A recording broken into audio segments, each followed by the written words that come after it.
tal? Buenos días. En esta oportunidad vamos a continuar con la segunda parte del tema de las guerras del Pacífico, un tema correspondiente al curso de Historia del Perú.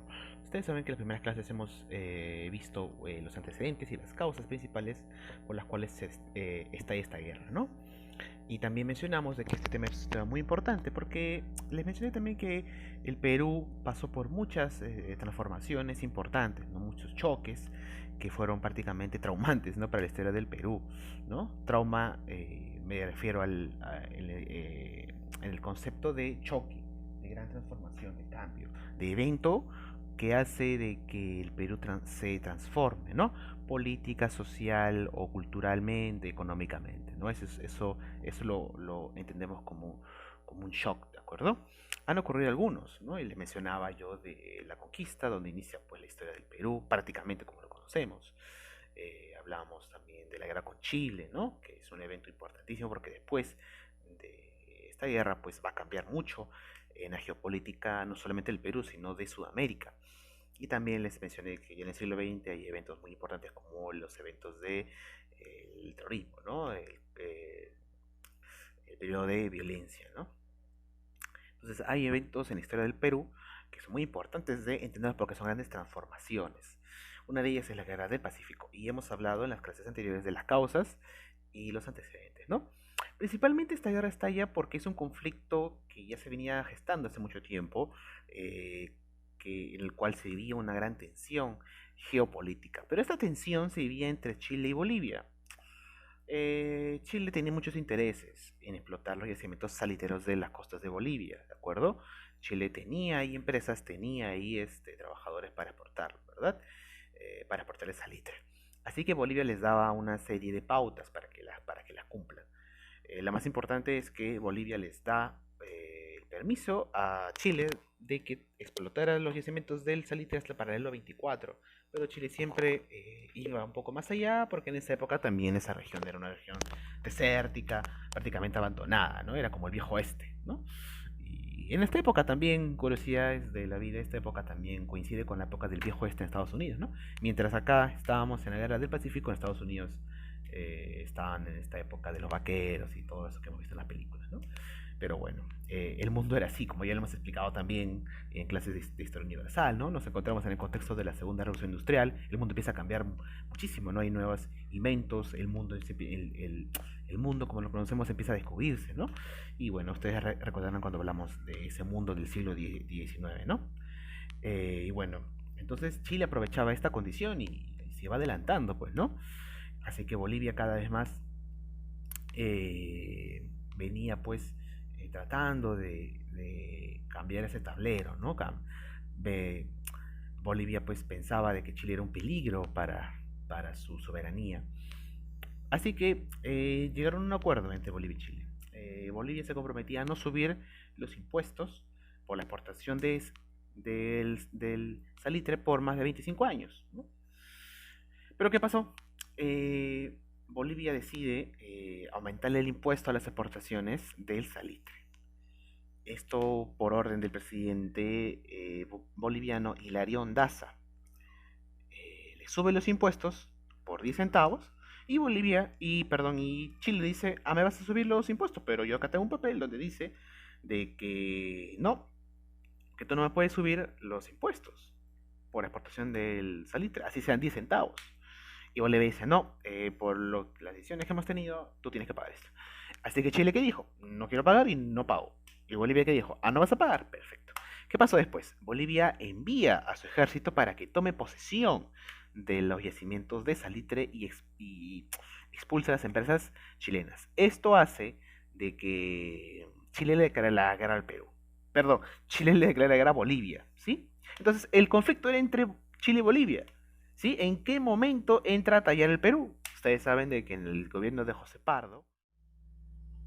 Bueno, entonces Perú había firmado pues un pacto secreto en el gobierno de Pardo, ¿no? Un pacto de autodefensa entre los gobiernos de Bolivia y Perú. Así que en ese momento hay un mediador peruano como una figura de embajador, ¿no? En Chile, en Santiago, que se llamaba pues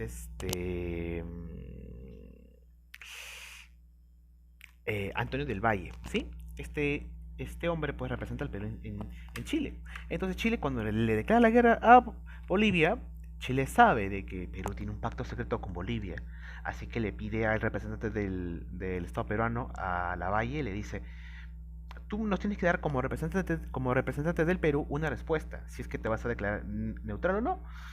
Y Lavalle que dice, tengo que irme al Congreso para que me den una respuesta. Y Chile dijo, no te vamos a esperar, así que si te declaras, si no respondes, si no declaras tu neutralidad, pues también te declaramos la guerra. Y eso fue lo que pasó, Chile declaró la guerra al Perú. O sea, Perú se vio inmerso en un problema que no tenía nada que ver, que no le interesaba y que no estaba preparado, ¿no? Prácticamente se sorprendió con la guerra. Pero en ese momento solamente les quedaba pues defender lo suyo, ¿no?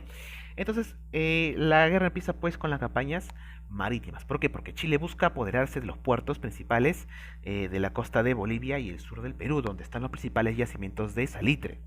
Entonces las campañas empiezan ahí, ¿de acuerdo? Ahora hay que repasar cuáles eran las condiciones de guerra, con qué iba a enfrentarse Perú y con qué iba a enfrentarse Chile, ¿no? Perú con qué contaba. ¿Estaba preparado para la guerra? No, porque no estaba preparado para ninguna guerra, porque solamente se enfocaba en recuperar su economía, ¿no? El Perú. La escuadra del Perú contaba con una fragata blindada que se llamaba la Independencia, era lo mejor que tenía el país. Después tenía pues monitores blindados como el Huáscar y más monitores como la Atahualpa y el Manco Cápac, no tenía nombre de incas. Tenía corbetas que eran barcos pequeños que servían pues para el comercio y todo esto, ¿no?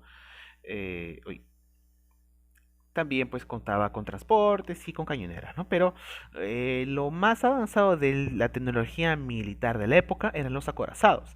Chile contaba con dos, el Cochrane y el Blanco Encalada, ¿no? Y tenía muchas más buques y corbetas, ¿no?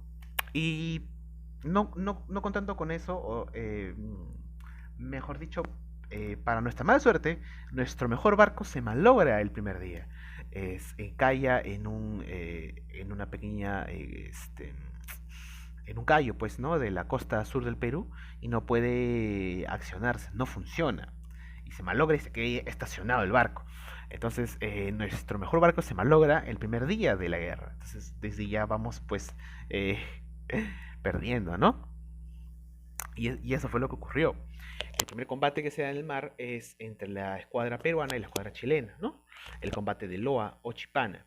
Es en ese combate donde Chile empieza a avanzar. Los barcos se dirigen al Callao para capturar los barcos peruanos.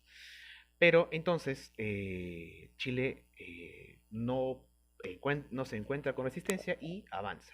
Cuando Chile avanza,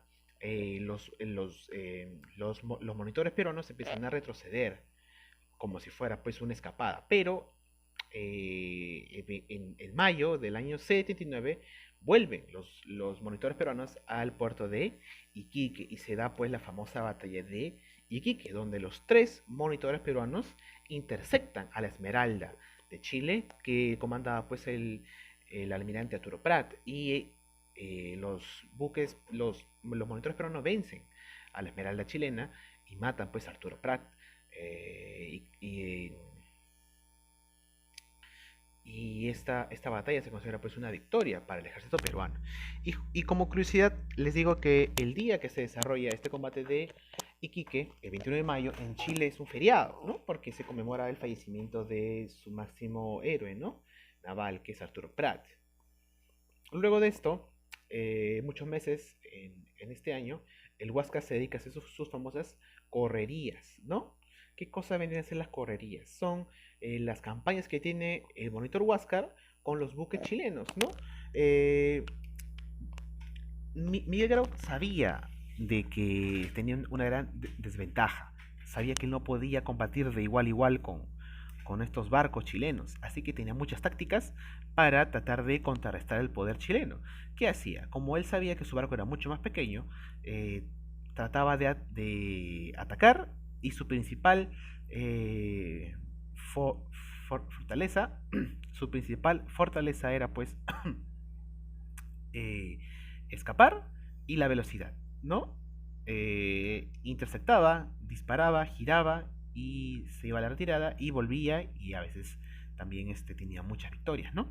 Eso se conoce como las correrías. Y yo les puse el ejemplo de un perrito pequeño que se va a pelear pues con perros más grandes, ¿no? Que hace el perrito pequeño, muerde por la cola y luego da la vuelta. Entonces la velocidad hace de que sea una gran virtud para ese perro más pequeño. En este caso de los barcos chilenos y los peruanos, el Huáscar al ser un poco un poco más pequeño tiene la facultad pues de girar mucho más rápido, de tener la maniobra lista, ¿no? Mientras que el barco chileno se demoraba un poco en ubicarlo, en girar, ya el monstruo Huáscar ya estaba pues por otro lado, ¿no? Esa era una gran ventaja que tiene el Huáscar sobre sus rivales chilenos. Pero finalmente en el combate de Angamos en la punta, Angamos cerca al puerto de Antofagasta, se intercepta al Huáscar y es bombardeado y lamentablemente pues fallece, ¿no? A las 9:18 de la mañana en la mente Miguel Grau, ¿no? Apodado pues el Caballero de los Mares. ¿Por qué era apodado Caballero de los Mares? Porque durante la batalla de Iquique y durante las correrías del Huáscar, cuando capturaba a buques chilenos, Miguel Grau no tomaba prisioneros de guerra.